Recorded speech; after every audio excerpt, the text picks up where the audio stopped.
It is Sunday, November 23rd, 2025, and 5 Antifa members have been convicted of terror charges for the first time ever and officially admitting Antifa is real.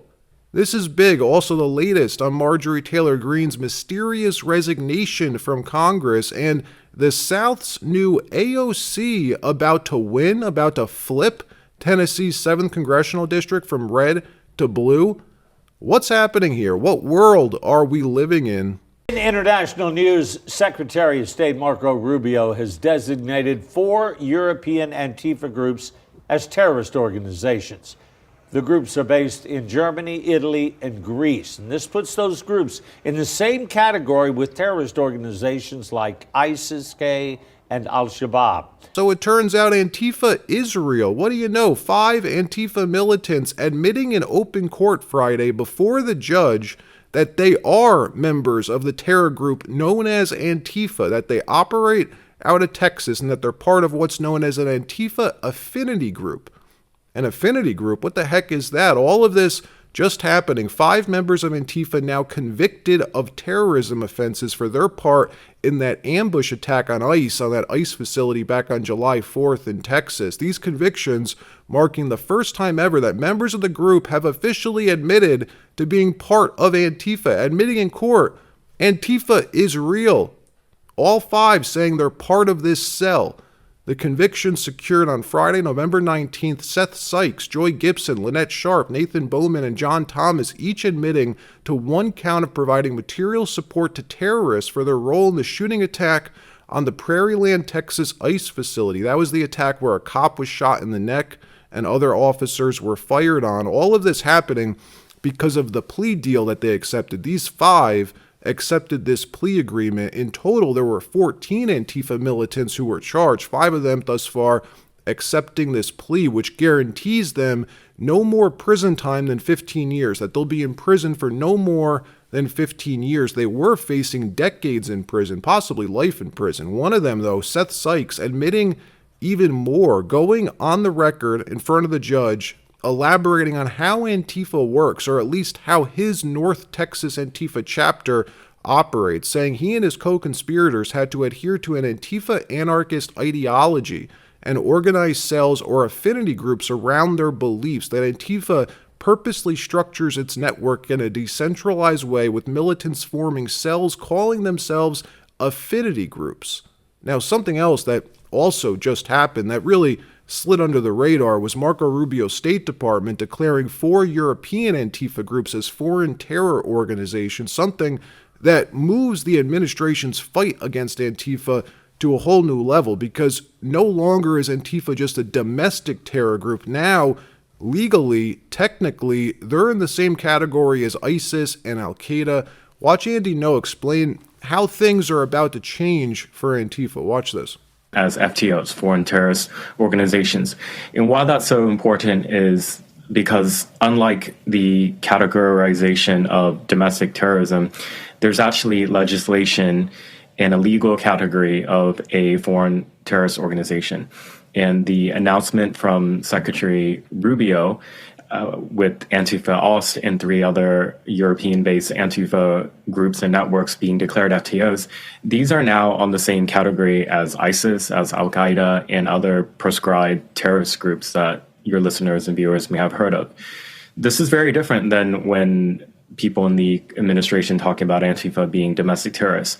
And the key difference is that there's actually no legal category in the U.S. for domestic terrorism, in terms of like a group cannot be declared that way and then be banned.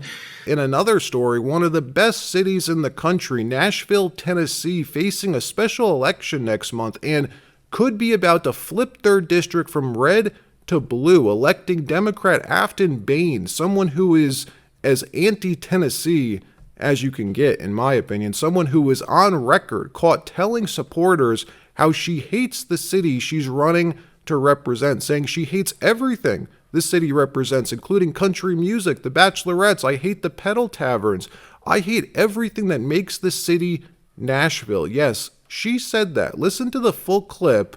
Then we'll show you who this lady really is, why she's now being dubbed the South's AOC, and how in the world she's still polling so well. Watch. I've been heavily involved with the Nashville mayoral race because I hate the city, I hate the bachelorettes, I hate the pedal taverns, I hate country music, I hate all of the things that make Nashville apparently an it city to the rest of the country, but I hate it. Yeah, I'm that girl at the airport that all these bachelorettes are giddy walking out in their two-toned colored Pantone pink shirts, and they walk out and I'm like, they're like, oh my god, Nashville is so bad! They're so loud. Yes, that lady, Afton Bain, could be about to flip Tennessee's 7th district.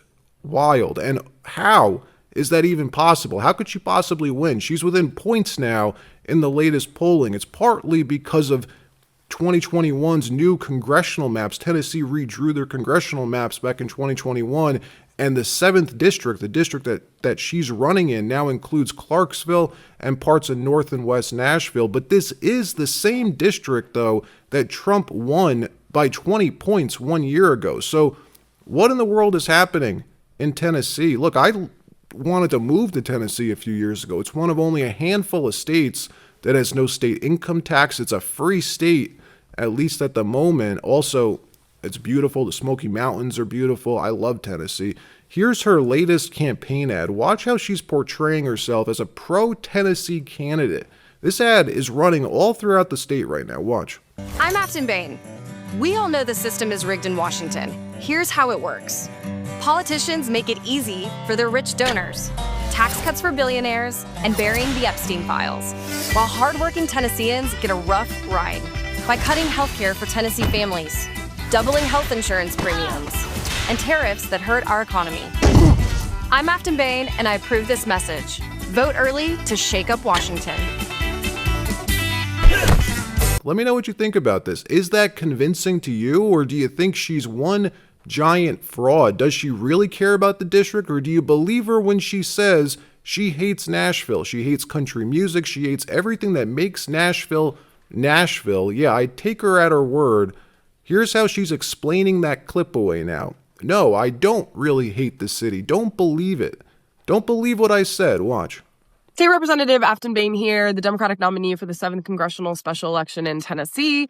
For those of you just joining in, I often record segments in my Jeep Wrangler called Wranglin' Time. Yes, there is a theme song, and no, I will not be singing it today. But yes, I will bring it back because I know a lot of you miss it, and you've said I sing well. So I look a little rough. I have bags under my eyes because the Republican eye of Sauron has finally shifted towards moi. And I'm sure you've seen the commercials. I'm sure you've seen the onslaught of ads. And then today, the Republicans decided that they're going to start this narrative that me, the state representative who represents downtown Nashville, doesn't like the city. I've been heavily involved with the Nashville mayoral race because I hate the city, I hate the bachelorettes, I hate the pedal taverns, I hate country music, I hate all of the things that make Nashville apparently an it city to the rest of the country, but I hate it. Yeah. Now, I always want Nashville to be better, right? I want Nashville to be a place where working people can thrive, right? But sure, I get mad at the bachelorettes sometimes. I get mad at the pedal taverns, right? And you're talking to someone who has cried no less than 10 times in the Country Music Hall of Fame. The girl that just goes to the Ryman to hang out. No, we're not even going to go there. We are so close to winning this race, which is why these rumors are getting more wild. So I can't wait to see what they come up with next. But y'all, let me know what you think. Do you buy it? Or do you think she just wants to do everything she can to de-Tennesseeify the state as much as possible? Marjorie Taylor Greene jumping to 3rd place today on betting market site Polymarket for the 2028 Republican presidential nominee, following her sudden and shocking announcement that she's resigning from Congress next month, jumping to 6% on Polymarket. And look, there is something very odd about all of this, something I didn't see coming, but when you think about it, she did the one thing I don't think we've ever seen someone facing off against the president do. She just bowed out completely. It's actually kind of the noble thing to do in a way, if you believe her when she says she has no plans on running for president or anything like that. She doesn't want to risk getting bruised up, probably battling it out with the president. She doesn't like being on the wrong side of Trump, but it's still all very strange. I've always seen her as a fighter, whether you like her or not. She's never had a problem fighting. So seeing her just fold and wrap it up, quit, just strikes me as the complete opposite of her personality, almost as if she was threatened or blackmailed, maybe. I don't know. I have no evidence of that. Nobody's told me that's what happened, but I think it's possible. I think she may have been given a choice, folks. She was nudged possibly by someone letting her know, if you decide to run against Trump's new endorsement, this is what we'll release. This is what we'll do. Resign, step down, take a break for a while. It's what Trump wants, and she did it. That's what I think happened. Here's her explanation, what she posted on X Friday. Watch this. Through it all, I never changed or went back on my campaign promises and only disagreed in a few areas, like my stance against H-1Bs replacing American jobs, AI state moratoriums, debt for life 50-year mortgage scams, standing strongly against all involvement in foreign wars, and demanding the release of the Epstein files. Other than that, my voting record has been solidly with my party and the president. Loyalty should be a two-way street, and we should be able to vote our conscience and represent our district's interests because our job title is literally representative.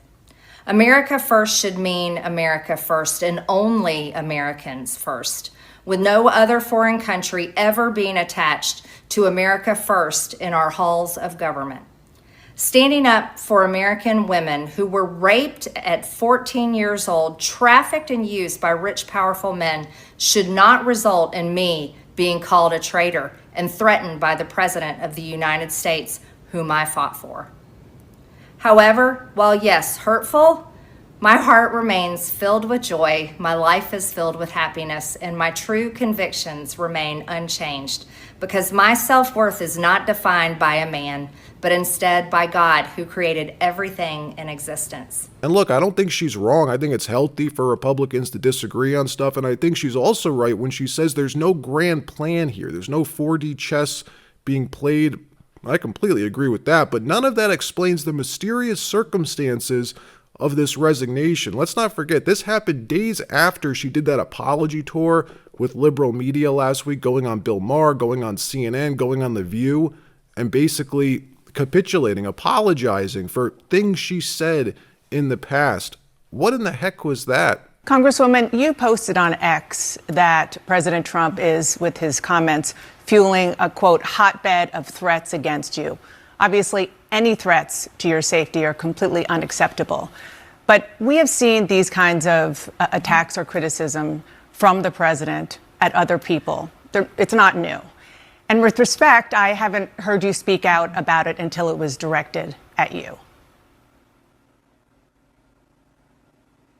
Dana, I think that's fair criticism. And I would like to say humbly, I'm sorry for taking part in the toxic politics. It's very bad for our country.